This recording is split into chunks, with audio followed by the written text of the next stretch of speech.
Bonjour à toutes, bonjour à tous. Bienvenue pour ceux qui nous rejoignent ici pour la première fois ou qui viennent depuis pas très longtemps.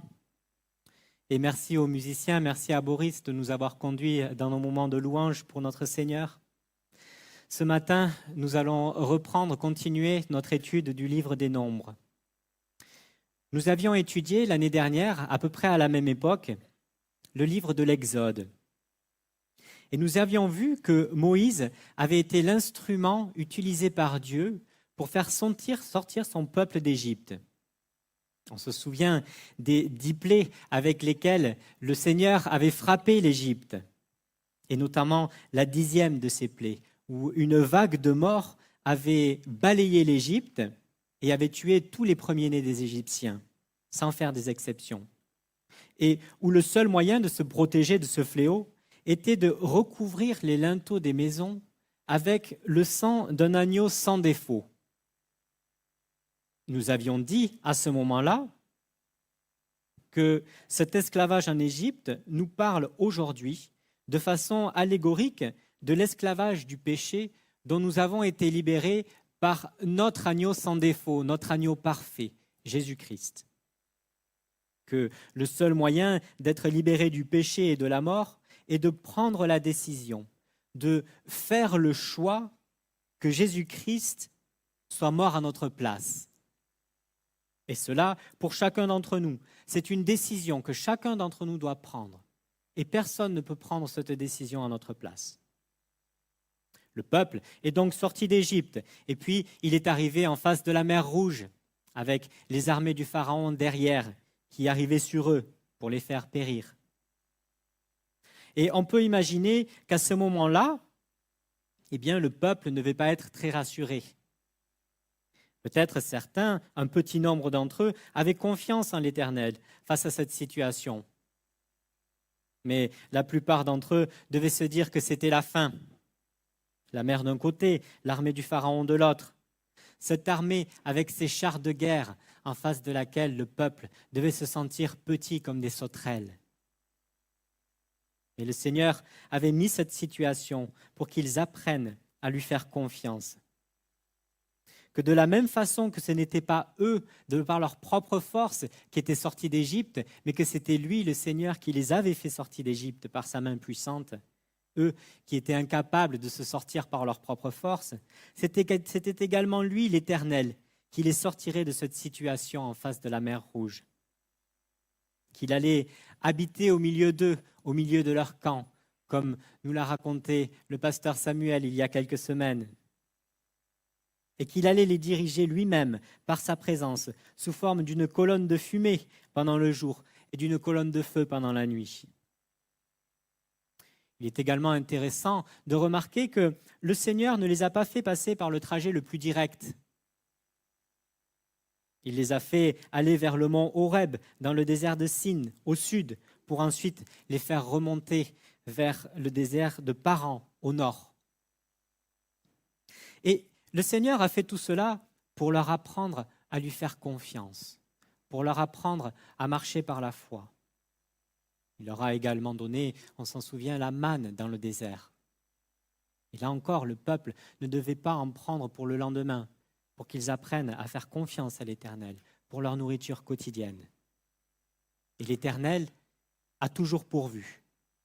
Dans ces quelques mois de marche depuis l'Égypte jusqu'à Kadès, dans le désert de Paran, l'Éternel a tout fait pour leur apprendre à lui faire confiance, pour leur apprendre à avoir la foi en lui.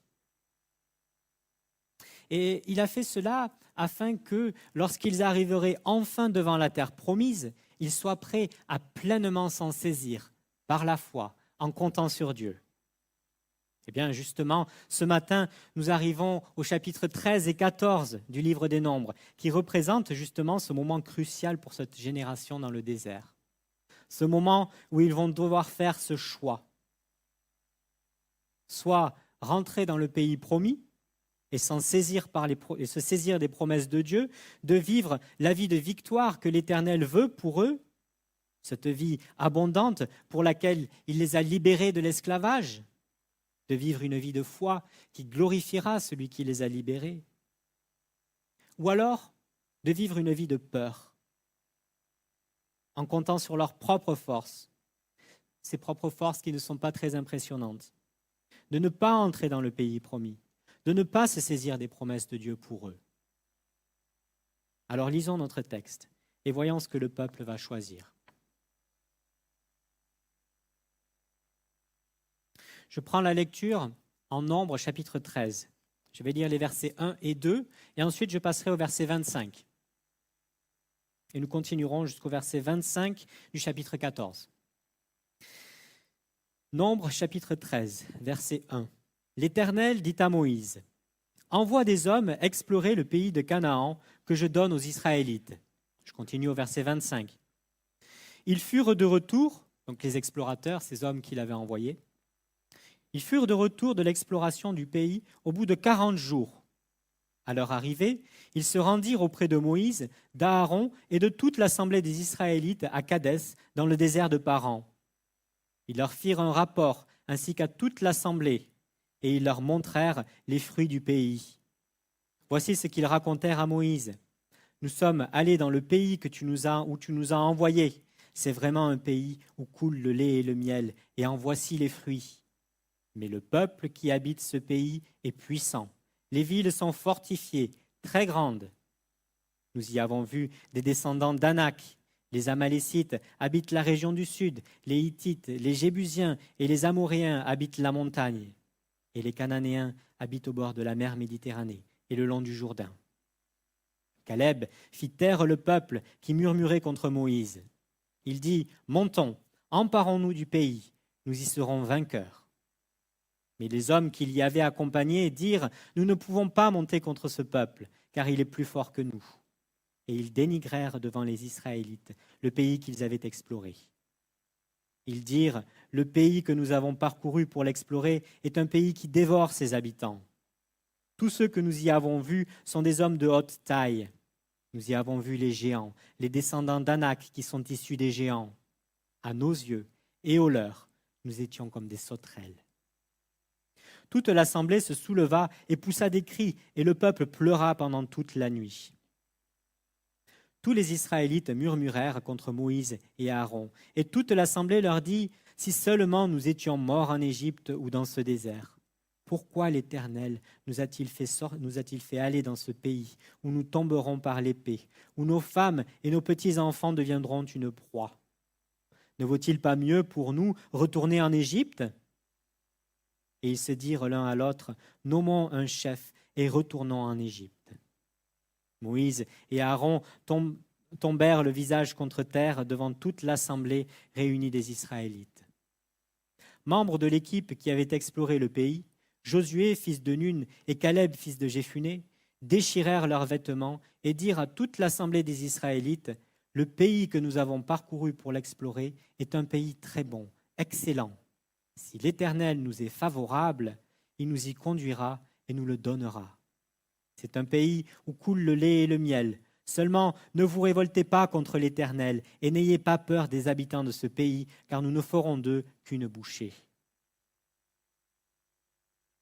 Ils n'ont plus de protection et l'Éternel est avec nous. N'ayez pas peur d'eux. Toute l'assemblée parlait de les lapider, lorsque la gloire de l'Éternel apparut sur la tente de la rencontre, devant tous les Israélites. L'Éternel dit à Moïse, « Jusqu'à quand ce peuple me méprisera-t-il? Jusqu'à quand ne croira-t-il pas en moi, malgré tous les signes que j'ai accomplis au milieu de lui? Je le frapperai par la peste et je le détruirai, mais je ferai de toi une nation plus grande et plus puissante que lui. » Moïse dit à l'Éternel, « Les Égyptiens ont appris que tu as fait sortir ce peuple de chez eux par ta puissance. Et ils l'ont dit aux habitants de ce pays. Ils ont appris que toi, l'Éternel, tu es au milieu de ce peuple, que tu apparais visiblement, toi, l'Éternel, que ta nuée se tient sur lui, que tu marches devant lui le jour dans une colonne de nuée et la nuit dans une colonne de feu. Si tu fais mourir ce peuple d'un seul coup, les nations qui ont entendu parler de toi diront « L'Éternel n'avait pas le pouvoir de conduire ce peuple dans le pays qu'il avait juré de lui donner. C'est pour cela qu'il l'a exterminé dans le désert. » Maintenant que la puissance du Seigneur se montre dans sa gloire, conformément à ce que tu as déclaré, L'Éternel est lent à la colère et riche en bonté. Il pardonne la faute et la révolte, mais il ne traite pas le coupable en innocent. Et il punit la faute des pères sur les enfants jusqu'à la 3e et la 4e génération. Pardonne la faute de ce peuple, conformément à la grandeur de ta bonté, tout comme tu lui as pardonné depuis l'Égypte jusqu'ici. L'Éternel dit, je pardonne, comme tu l'as demandé. Mais je suis vivant et la gloire de l'Éternel remplira toute la terre. Ces hommes ont vu ma gloire et les signes que j'ai accomplis en Égypte et dans le désert. Ils m'ont provoqué déjà 10 fois et ne m'ont pas écouté.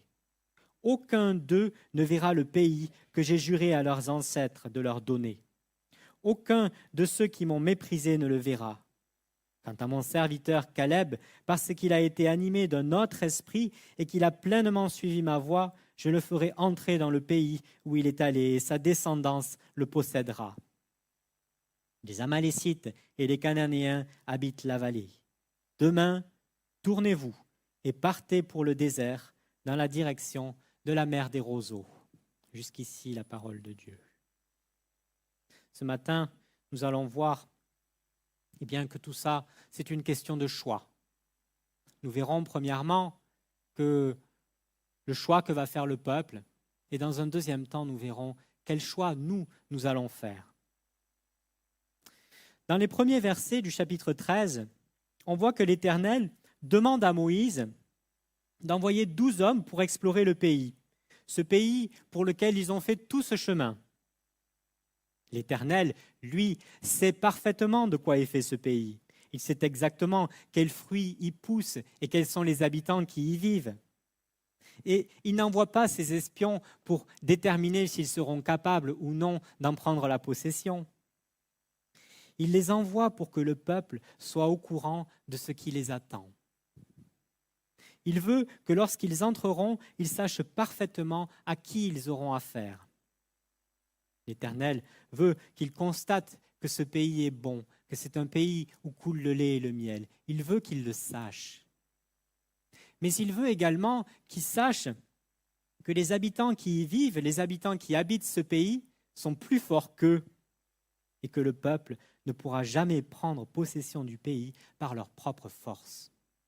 L'Éternel veut que le pays avance, que le peuple, avance par la foi. Pour leur sortie d'Égypte et pendant tout leur voyage, le peuple n'avait pas vraiment le choix. Ils étaient obligés de faire confiance à l'Éternel. S'ils n'avaient pas eu les 10 plaies en Égypte, ils ne seraient jamais sortis. Si, lorsqu'ils étaient en face de la mer Rouge, l'Éternel n'avait pas pourvu de façon miraculeuse, et si la mer ne s'était pas ouverte devant eux, ils seraient tous morts de la main des Égyptiens. Si dans le désert, ils n'avaient pas pourvu avec la manne, ils seraient tous morts de faim. Mais cette fois, c'est un peu différent. Le peuple n'est pas contraint d'entrer dans la terre promise. Le peuple n'est pas contraint de s'appuyer sur la force de l'Éternel. Le Seigneur, bien sûr, est avec eux, et ils le savent, ou du moins ils auraient dû le savoir. Le Seigneur veut qu'ils rentrent dans ce pays. C'est pour ça qu'il les a fait sortir d'Égypte. Mais maintenant, le Seigneur veut que le peuple lui fasse confiance. Il veut que le peuple choisisse, par la foi, d'entrer dans la terre promise, en comptant sur lui. Alors, les 12 princes partent pour explorer le pays. Ils récoltent du raisin, des grenades et des figues, des fruits tellement merveilleux que c'est difficile à y croire. Ils ont besoin de s'y mettre à deux pour porter une seule grappe de raisin. Cette grappe de raisin qui est encore aujourd'hui un symbole en Israël. Ils reviennent donc après 40 jours d'exploration et font leur rapport devant Moïse et Aaron et devant le peuple. Et ce rapport se compose essentiellement de 2 constats. Le premier constat, c'est que l'Éternel ne leur a pas menti. Il a été fidèle, comme on pouvait s'y attendre. Que le pays est vraiment un pays merveilleux. Au verset 27, ils disent « C'est vraiment un pays où coule le lait et le miel ». Mais le deuxième constat, c'est que le pays est habité par des gens très forts, beaucoup plus forts qu'eux, des géants. Et face à ces deux constats, nous voyons deux attitudes radicalement différentes. Le peuple commence alors à murmurer, et deux des princes, Caleb et Josué, ceux qui font un bon rapport du pays, font taire le peuple, et ils disent « Montons, emparons-nous du pays, car nous y serons vainqueurs. » Un peu plus loin, au verset 8 du chapitre 14, il est écrit, ils disent, si l'Éternel est avec nous, il nous donnera ce pays et nous y conduira. Seulement, ne vous révoltez pas contre l'Éternel et n'ayez pas peur de ses habitants. Ils n'ont plus de protection et l'Éternel est avec nous. N'ayez pas peur d'eux.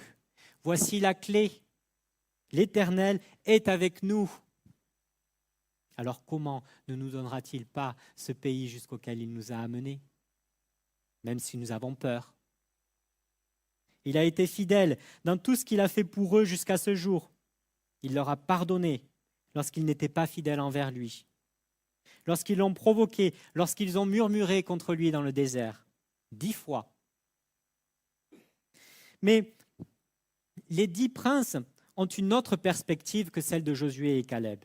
Ils voient les choses d'un point de vue tout à fait différent. Et ils disent au verset 31, « Nous ne pouvons pas montrer contre ce peuple, car il est plus fort que nous. » Au verset 33, ils disent, « Nous y avons vu les géants, les descendants d'Anak, qui sont issus des géants. À nos yeux et à leurs yeux, nous étions comme des sauterelles. » Il est étrange de voir combien, face à la première difficulté, l'homme est prompt à oublier 1000 bénédictions que le Seigneur lui a offertes.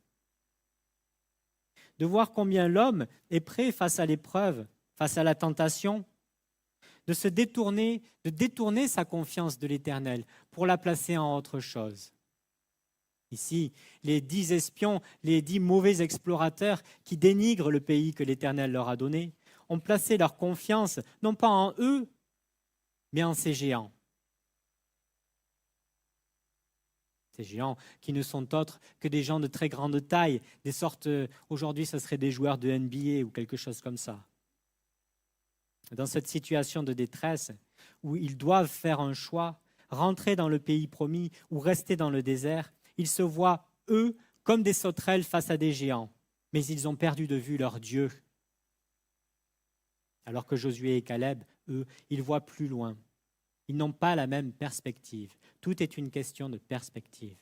Ils se voient, eux, certes, comme moins forts que ces géants, mais ils n'ont pas perdu de vue leur Dieu qui est avec eux et qui est pour eux et qui est plus grand, lui, que n'importe lequel des géants de ce monde. L'Éternel ne veut pas que son peuple compte sur ses propres forces. L'Éternel veut que son peuple lui fasse confiance et qu'il avance par la foi. Et c'est pour cela que bien souvent aussi, dans nos vies à nous, il placera des situations qui nous paraissent impossibles à affronter pour que nous lui fassions confiance, pour que nous avancions par la foi. L'histoire de Moïse est un très bon exemple de cela. Lorsque Moïse avait 40 ans, qu'il était dans la force de l'âge et qu'il était prince en Égypte, on se souvient qu'il avait essayé de libérer un seul Hébreu, un seul membre de son peuple, et qu'il avait lamentablement échoué, qu'il avait été humilié et qu'il avait été contraint de fuir dans le désert. Et que lorsqu'il avait 80 ans, qu'il n'était plus dans la force de l'âge, mais vieux, qu'il n'était plus prince égyptien, mais gardien du troupeau de son beau-père, l'Éternel lui est apparu dans le buisson ardent et lui a dit « Maintenant, c'est le moment où je te renvoie en Égypte, non pas pour libérer un Hébreu, mais pour en libérer des millions. » Moïse a lui aussi, à ce moment-là, eu du mal à repartir vers l'Égypte, car il se disait « Mais c'est impossible !» Mais l'Éternel l'a réconforté. Il lui a répondu que ce n'était pas lui, Moïse, qui allait libérer son peuple, mais que c'était lui, l'Éternel, qui s'apprêtait à le faire. Et ici, dans notre texte ce matin, c'est ce que le peuple aurait dû comprendre. Ce n'était pas eux qui partaient à la conquête de la terre promise seuls par leur propre force, et que c'était l'Éternel qui était avec eux et qui simplement le leur donnait. Comme le disent Caleb et Josué au verset 8 du chapitre 14.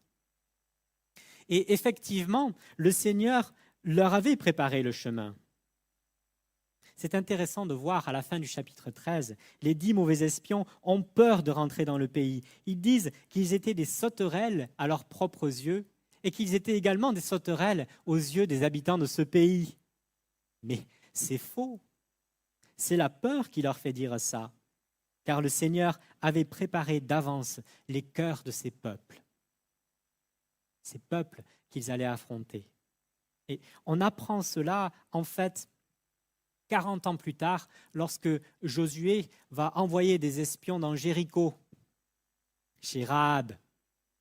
Je lis ce qui est écrit dans Josué au chapitre 2, des versets 8 à 10. Je fais la lecture. Avant que les espions se couchent, Rahab monta vers eux sur le toit et leur dit « je le sais, l'Éternel vous a donné ce pays. La terreur que vous inspirez s'est emparée de nous et tous les habitants du pays tremblent devant vous. En effet, nous avons appris comment à votre sortie d'Égypte, l'Éternel a asséché devant vous l'eau de la mer des roseaux. » Voyez, les 10 espions avaient oublié que l'Éternel était avec eux. Et à leurs propres yeux, effectivement, ils étaient comme des sauterelles face à ces géants. Mais les habitants du pays promis, eux, ne voyaient absolument pas la chose de la même façon. Ils ne les voyaient pas, eux, comme des sauterelles, ils se voyaient, eux, comme des sauterelles. Et ils étaient terrorisés par ces Juifs, par ce peuple qui arrivait. Ils étaient terrorisés, non pas par eux-mêmes, mais ils étaient terrorisés parce qu'ils savaient que l'Éternel était avec eux. Ce Dieu si grand, ce Dieu qui avait déplacé des millions de mètres cubes d'eau lorsqu'ils étaient sortis d'Égypte et lorsqu'il avait fendu la mer. Et que face à ce Dieu-là, il n'aurait aucune chance de pouvoir leur résister. Exactement comme le disent Caleb et Josué. Si l'Éternel est avec nous, n'ayez pas peur des habitants de ce pays. Nous ne ferons d'eux qu'une bouchée. Ce n'est pas un pays qui dévore ses habitants, c'est un pays qui sera dévoré par les Juifs, par le peuple. Mais le peuple a peur. Il a peur, alors il écoute les 10 mauvais espions et ne vont pas écouter Josué et Caleb. Et puis, ils veulent retourner vers l'Égypte. Ils parlent de se choisir un chef qui les mènera en Égypte. Ils ont perdu tout leur bon sens. Ils ont fait tout ce chemin. Ils ont vu la main de l'Éternel tant et tant de fois en leur faveur. Et maintenant, il leur semble bon de retourner en Égypte. Ils parlent de l'Égypte comme si c'était la liberté pour eux, alors que c'est tout le contraire, c'est l'esclavage. Mais à ce moment-là, ça leur paraît plus facile. Alors ils ont fait leur choix. Cette génération ne rentrera pas dans la terre promise. J'ai dit dans mon introduction que la sortie d'Égypte est une façon allégorique de nous parler à nous de la libération du vrai esclavage, qui est l'esclavage du péché. Cette libération nous a été acquise une fois pour toutes. Nous avons été justifiés, nous avons été acquittés, nous avons été libérés par le sang de Jésus-Christ à la croix.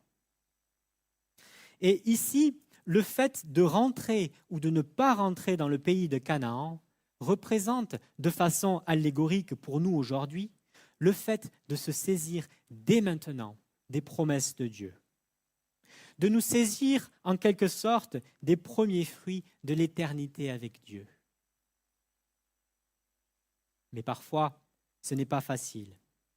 Et nous préférons ce que le monde a à nous offrir plutôt que les promesses de Dieu.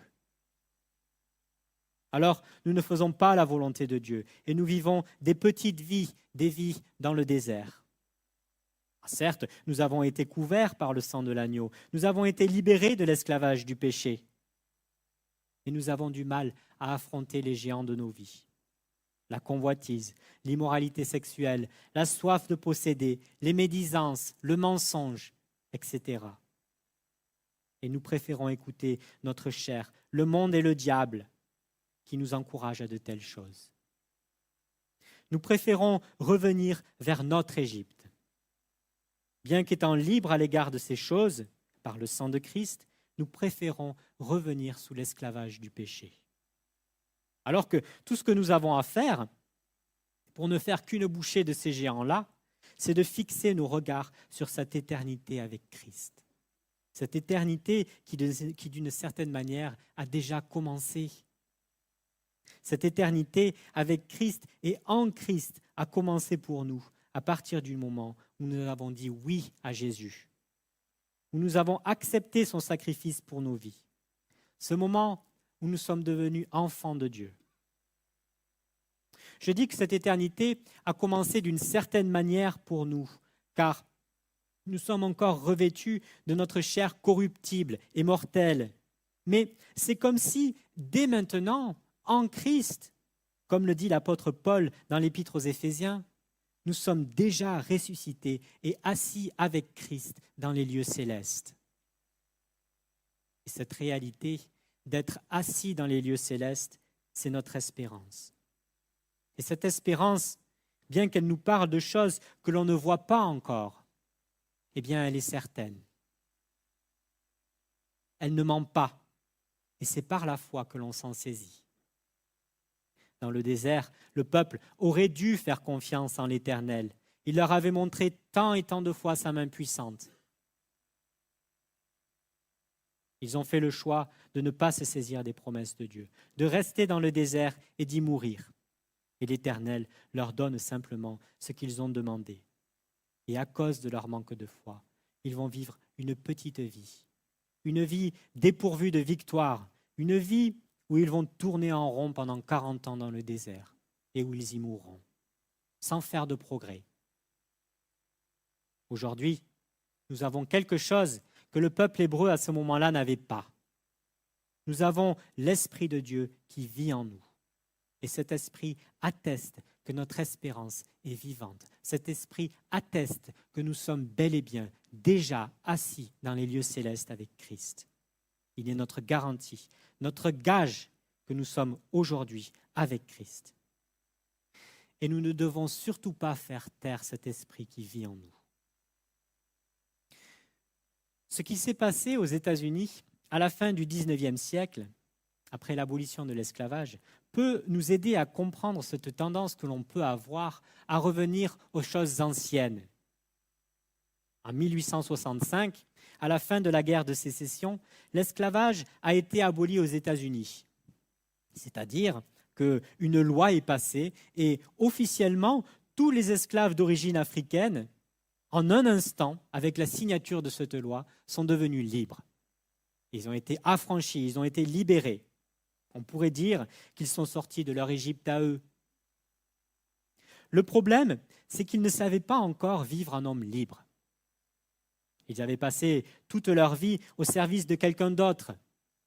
Et maintenant, pour la première fois, beaucoup d'entre eux avaient la liberté en face d'eux. Et c'était quelque chose d'inconnu, quelque chose qui leur faisait peur. Alors, bien qu'étant légalement libres à l'égard de leurs anciens maîtres, comme nous le sommes nous aussi aujourd'hui à l'égard du péché, beaucoup d'entre eux ont choisi de revenir vers leurs anciens maîtres et de se replacer volontairement sous l'esclavage. Ces gens-là ont choisi de vivre une vie d'esclaves, tout en étant réellement libres. Tout ça parce que c'était plus confortable pour eux, parce qu'ils ne gardaient pas les yeux fixés sur cette liberté et parce qu'ils ne voulaient pas changer vraiment. Les derniers versets du chapitre 13 de l'Épître aux Romains sont vraiment des versets que j'aime énormément et qui, je pense, représentent pour nous, d'une certaine manière, ce que veut dire le fait d'entrer dans cette terre promise. Je vous lis Romains 13 à partir du verset 11. Vous savez quel temps nous vivons. C'est l'heure de vous réveiller du sommeil, car maintenant, le salut est plus proche de nous qu'au moment où nous avons cru. La nuit est bien avancée, le jour approche. Débarrassons-nous donc des œuvres des ténèbres et revêtons les armes de lumière.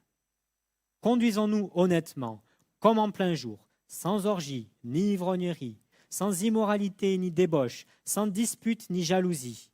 Mais revêtez-vous du Seigneur Jésus-Christ et ne vous préoccupez pas de votre nature propre pour satisfaire ses convoitises. Le verset nous dit, la nuit est bien avancée, le jour approche. C'est ce moment juste avant l'aube. Il fait encore nuit, mais ce n'est pas le moment d'aller se coucher. Et bien que les choses visibles nous montrent qu'il fait encore sombre, nous montrent que c'est encore tout noir, nous devons vivre comme en plein jour. Frères et sœurs, il existe deux sortes de chrétiens. Le chrétien qui se focalise sur les réalités visibles de ce monde, qui vit une vie mondaine et qui, à beaucoup d'égards, une vie qui ressemble à celle des non-croyants et qui ne ressemble pas à la vie de quelqu'un qui est né de nouveau, quelqu'un qui vit en Christ. Ce chrétien ne pense pas souvent au fait qu'il va passer l'éternité avec Christ, ou du moins cette réalité n'influence pas son comportement, n'influence pas sa façon de vivre. Cette personne est bel et bien chrétienne. Il est sorti de l'esclavage du péché, il a été affranchi par le sang de Christ, mais il continue de vivre sa vie dans le monde, comme s'il ne s'était rien passé pour lui. Il dort comme si c'était le beau milieu de la nuit, et il ne voit pas le jour arriver. Il ne se saisit pas des promesses de Christ pour sa vie maintenant. Il ne se saisit pas des fruits du pays promis parce qu'il voit les géants auxquels il faudrait qu'il fasse face et il compte sur ses propres forces. Il oublie de voir l'Éternel à ses côtés et il n'a pas envie d'affronter ces géants. Il pourrait les affronter. Dieu est avec lui. Et bien que sa logique toute humaine lui dise que c'est impossible, l'Esprit de Christ qui vit en lui dit « N'aie pas peur, je suis avec toi ». Mais il ne veut pas écouter l'Esprit de Christ. Alors il le fait taire et il l'attriste.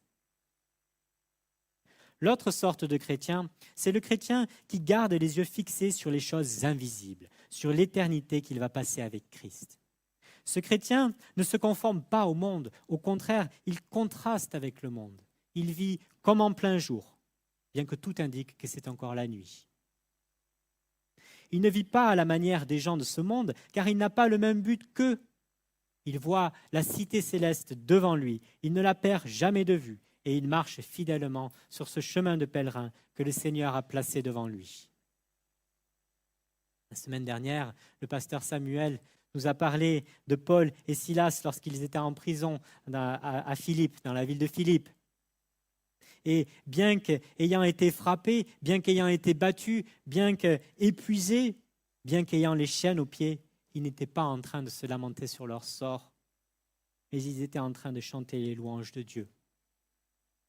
Tout est une question de point de vue. Tout est une question de perspective.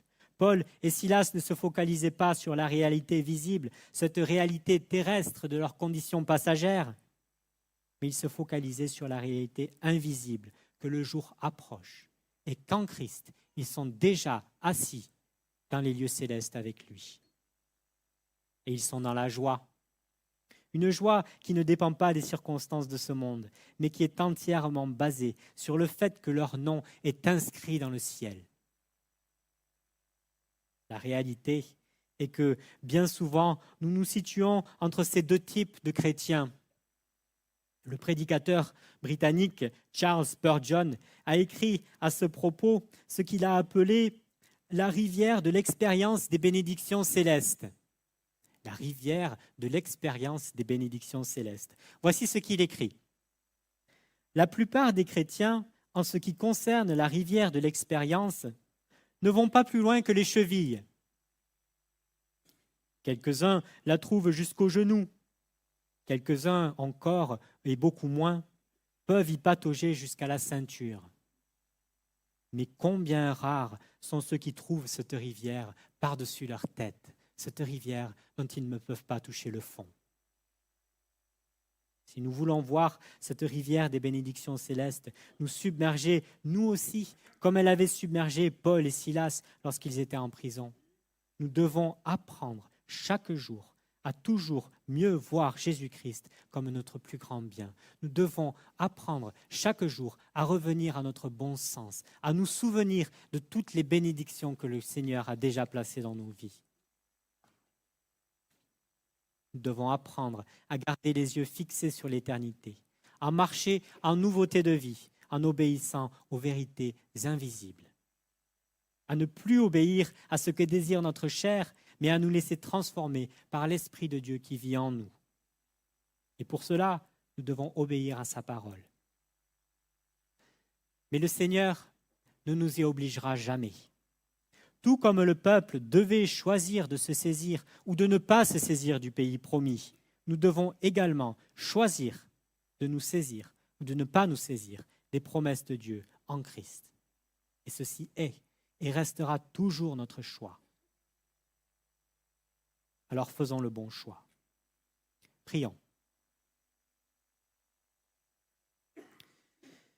Notre Père, notre Dieu, tu as envoyé ton Fils Jésus-Christ sur la terre, alors que nous étions esclaves du péché, que nous étions incapables de faire quoi que ce soit pour nous sortir de cet esclavage. Tu l'as donné et tu nous as libérés gratuitement. Nous avons été justifiés en toi, Seigneur. Seigneur, maintenant, tu es avec nous. Tu nous donnes ta foi, comme tu le dis dans l'Épître aux Éphésiens, chapitre 2, versets 8-9. Tu nous donnes ta foi gratuitement et tu nous encourages à te choisir toi. Tu nous encourages à marcher par nos propres forces. Tu nous encourages, Seigneur, à ne plus nous nourrir juste de lait, mais à prendre une nourriture solide. Seigneur, apprends-nous à faire les bons choix, à te choisir toi, à nous voir déjà assis avec toi dans les lieux célestes. Seigneur, tu as été fidèle envers nous. Apprends-nous à grandir, apprends-nous à t'aimer, apprends-nous à te choisir toi et à délaisser les choses de ce monde. Seigneur, nous te remercions pour ta grâce en Jésus-Christ et nous te remercions parce que si maintenant nous pouvons te choisir toi, eh bien c'est encore une grâce de ta part. Seigneur, on te remercie pour chacun d'entre nous et je te prie pour chacun de mes frères et sœurs ici présents ce matin. Je te prie que tu puisses nous donner de toujours regarder à toi, de toujours nous apprendre à marcher sur le chemin que tu places en face de nous et à se saisir de tes promesses par la foi. Au nom de Jésus-Christ. Amen.